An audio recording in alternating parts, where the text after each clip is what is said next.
ये कहानी है एक गरीब मोची की जो एक छोटे से गांव में अपनी पत्नी के साथ रहता था।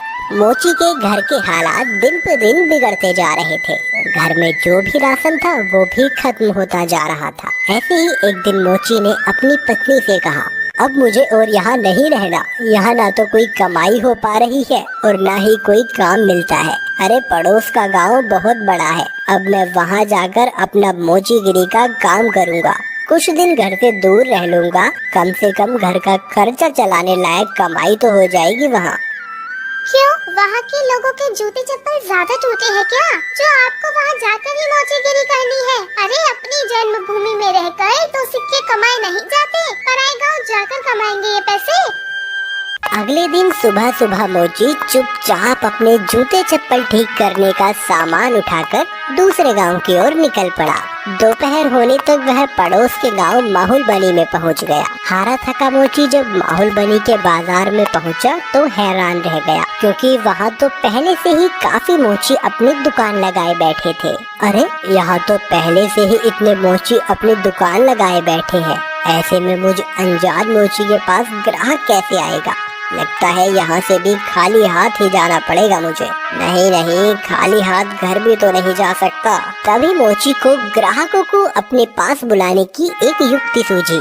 उसने अपनी दुकान लगाई और उस पर एक बोर्ड लगाकर बड़े बड़े शब्दों में लिख दिया, जूतों का अस्पताल। हमारे यहाँ जूतों का इलाज किया जाता है। नए जूते बनवा लो, नए जूते बनवा लो, या अपने पुराने जूते बिल्कुल नए जूतों की तरह बनवा लो। लोगों ने जब ये सब देखा तो उन्हें कुछ नया देखने को मिला। नए जूते बनवा लो, नए जूते बनवा लो, या अपने पुराने जूते बिल्कुल नए जूतों की तरह बनवा लो। जूतों का अस्पताल?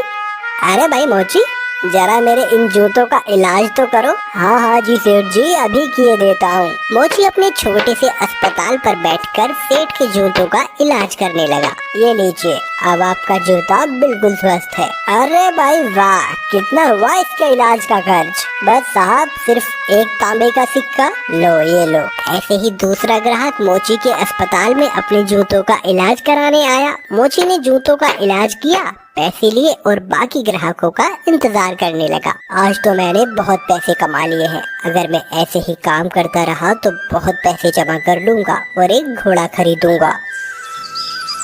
उसने बहुत मेहनत से काम किया और कुछ ही दिनों में 4 सोने के सिक्के जमा कर लिए। उनमें से उसने 2 सोने के सिक्कों के बदले एक व्यापारी से एक घोड़ा खरीदा और घर लौटने का फैसला किया। अगले दिन उसने अपना सारा सामान बांधा और घर के लिए निकल पड़ा। अपने रास्ते में उसे एक घने जंगल से गुजरना पड़ा, जहां उसने डाकुओं का एक झुंड देखा। हे भगवान, ये तो डकैत लगते हैं। ये डकैत मेरा सारा पैसा ले जाएंगे और मैं एक बार फिर से गरीब बन जाऊंगा। अब मैं क्या करूं? मोची बहुत चतुर था। उसने हिम्मत नहीं हारी और उसने एक योजना बनाई। उसने एक सोने का सिक्का घोड़े के गले में बांध दिया और आगे चला। चोरों ने उसे पकड़ लिया। अरे ओ, फटाफट अपना सारा पैसा निकालो, चलो जल्दी करो। देखो, मैं एक गरीब मोची हूँ, मेरे पास इस घोड़े के सिवाय और कुछ नहीं है। कृपया मुझे जाने दो डाकू भाई। जैसे ही उसने ये सुना, घोड़ा रहका और उसके गले से वो सोने का सिक्का नीचे जमीन पे गिर गया। अच्छा मक्कार झूठे, हमसे झूठ बोलने की तेरी हिम्मत कैसे हुई? अगर तेरे पास कुछ नहीं था तो ये सोने का सिक्का तेरे पास कहाँ से आया? रुकिए रुकिए, अभी मैं आपको सब सच बताता हूँ। दरअसल ये घोड़ा सोना उत्पन्न करता है, इसी वजह से मुझे सारे पैसे मिलते हैं। ठीक है, ये घोड़ा तुझे हमें देना होगा, हम तभी तुझे यहाँ से जिंदा जाने देंगे। नहीं, बिल्कुल भी नहीं। अगर मैं इसे तुम्हें दे दूंगा तो मेरे पास कुछ भी नहीं बचेगा। चलो, हम तुम्हें इसके बदले 50 सोने के सिक्के देंगे। ठीक है, पर एक बात का ध्यान रखना कि बारी बारी से अपने साथ इस घोड़े को रखना, वरना आखिर में तुम सब पैसे के लिए लड़ते ही रह जाओगे। मोची ने घोड़ा बेच दिया और घर लौट आया। वो बहुत खुश था कि उसे सोने के सिक्के मिले थे। इस पैसे से उसने अपने ही गांव में थोड़ी सी जमीन खरीदी। इस बीच डकैत भी घोड़े को लेकर अपने अड्डे पर पहुंच गए। वहां डकैतों के सरदार ने अपने आदमियों से कहा, इस गिरोह का सरगना होने के नाते इस घोड़े को सबसे पहले मैं रखूंगा। उन सब ने अपने सरदार की बात मानी और उस रात सरदार अपने अड्डे पर उस घोड़े के साथ सोया। अगली सुबह जब वो उठा तो उसने देखा कि वहाँ अस्तबल में कुछ भी नहीं था। उसने पूरा अस्तबल सही से देखा पर उसे कुछ नहीं मिला। वो जान गया कि इस मोची ने उसे बेवकूफ बनाया है। इस बीच एक और डकैत वहाँ आया। सरदार, आपको सोना मिला? हमें भी बताइए कि कितने सोने के सिक्के घोड़े ने उत्पन्न किए। तुम खुद ही ये पता लगा लोगे जब आज रात तुम खुद ही इस घोड़े को रखोगे। सरदार ने किसी से कुछ नहीं कहा क्योंकि वह अपने आप को बेवकूफ साबित नहीं होने देना चाहता था। एक एक करके सभी डकैतों ने घोड़े को अपने साथ रखा पर उनमें से किसी को कुछ नहीं मिला। वे सब समझ गए कि उन्हें बेवकूफ बनाया गया है।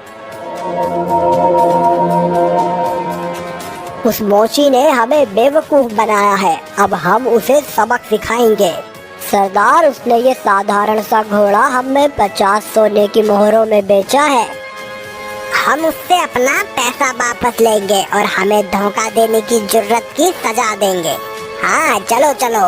वे सब के सब मोची के घर की तरफ निकल पड़े। मोची अपने खेतों में काम कर रहा था। उसने सभी डकैतों को अपने घर की तरफ आते हुए देख लिया। मोची जल्दी से अपने घर में गया और अपनी पत्नी से बोला, अरे भाग्यवान, मेरी बात ध्यान से सुनो। अभी एक डकैतों का झुंड यहाँ आएगा और जब वो मेरे बारे में पूछे तब तुम उनसे कहना कि मैं खेतों में काम कर रहा हूँ। फिर हमारे कुत्ते जबरा को भेजना मुझे बुलाने के लिए। ये कहकर वो अपने घर के पीछे छुप गया। कुछ देर के बाद चोर वहाँ आ पहुँचे। वो मोची कहाँ है? बुलाओ उसे, हम उससे बात करना चाहते हैं। वो तो खेत पर गए हुए हैं। आप रुकिए, मैं अभी अपने कुत्ते को भेजती हूँ उन्हें बुलाने के लिए। जबरा, तुम अपने मालिक के पास तो जाना और जाकर उनसे कहना कि कुछ लोग उनको बुलाने आए हैं। ये सब क्या है? क्या जबरा सचमुच तुम्हारे पति को यहाँ ले आएगा? जरूर, वो हर बात समझता है। जब वो खेत पर होते हैं और मुझे उनसे बात करनी होती है तो मैं बस जबरा को उनके पास भेज देती हूँ और जबरा मेरी बातें उन तक पहुँचा देता है। डकैत मोची की पत्नी से बात कर रहे थे तभी मोची वहाँ आ पहुँचा। ओह डकैत भाई, आप आए हैं। जबरा ने मुझे बताया कि आप मुझसे कुछ बात करना चाहते हैं। हमें तुम्हारे इस घोड़े से कुछ नहीं मिला। तुमने हमें धोखा दिया, हमसे झूठ बोला।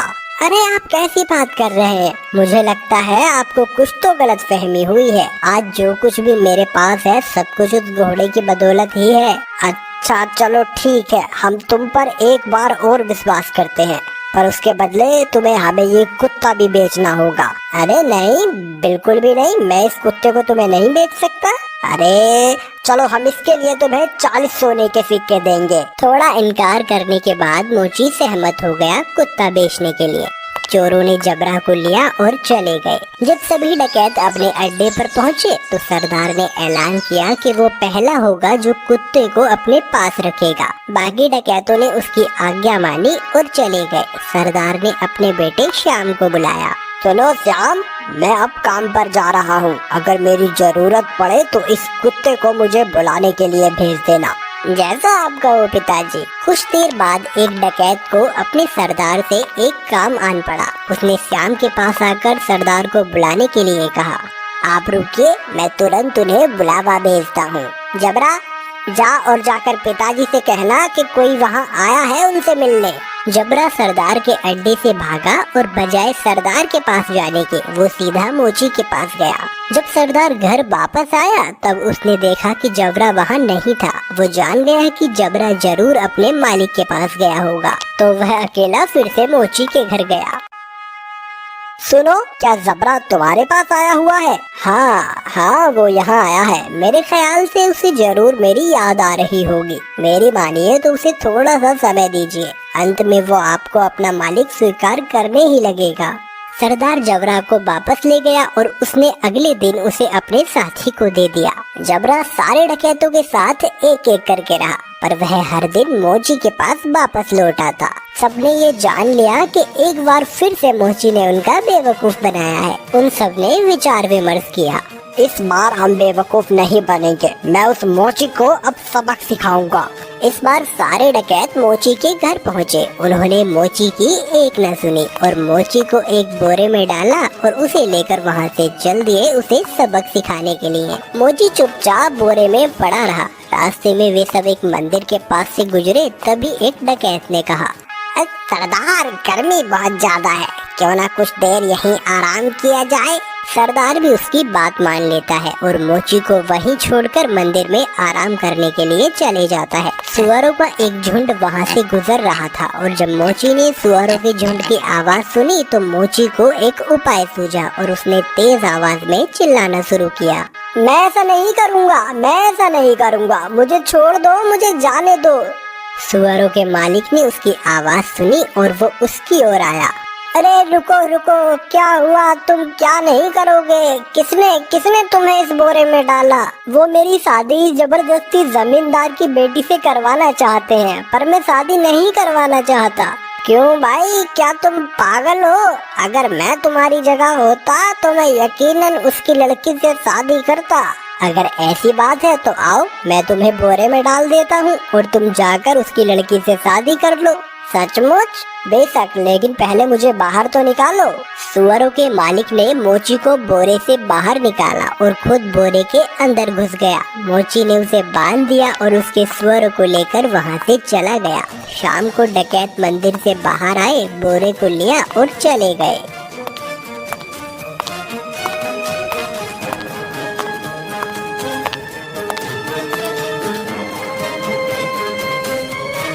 क्यों ना इस मोची को हम यहाँ इस कीचड़ में फेंक दें, ये इसे अच्छा सबक मिल जाएगा। डकैतों ने उसे कीचड़ में फेंक दिया और वहाँ से चले गए। वापस आते हुए उन्होंने मोची को सड़क पर देखा और वो हैरान रह गए। अरे तुम यहाँ कैसे पहुँचे? डकैत भाई, उस कीचड़ के नीचे एक जादू स्थान था और वहाँ बहुत सारा सोना था और बहुत सारे सुअर उस सोने की रखवाली किया करते थे। मैं इन सुअरों की मदद से वहाँ से वापस आया और कुछ सोना भी अपने लिए लेकर आया हूँ। अब फिर से वहीं जा रहा हूँ। अरे सुनो, हमें तुम उस जादुई स्थान पर ले चलो और खबरदार, तुम वहाँ रखे सोने को अब हाथ भी नहीं लगाओगे। पर अरे जैसा मैं कहता हूँ वैसा करो। ठीक है, अगर तुम जोर देते हो तो। डकैतों का झुंड उस कीचड़ के पास आ पहुंचा और एक एक करके कीचड़ में कूद गया, लेकिन किसी के हाथ कुछ न लग सका और इस तरह फिर एक बार मोची ने अपनी चतुराई से अपनी जान बचा ली।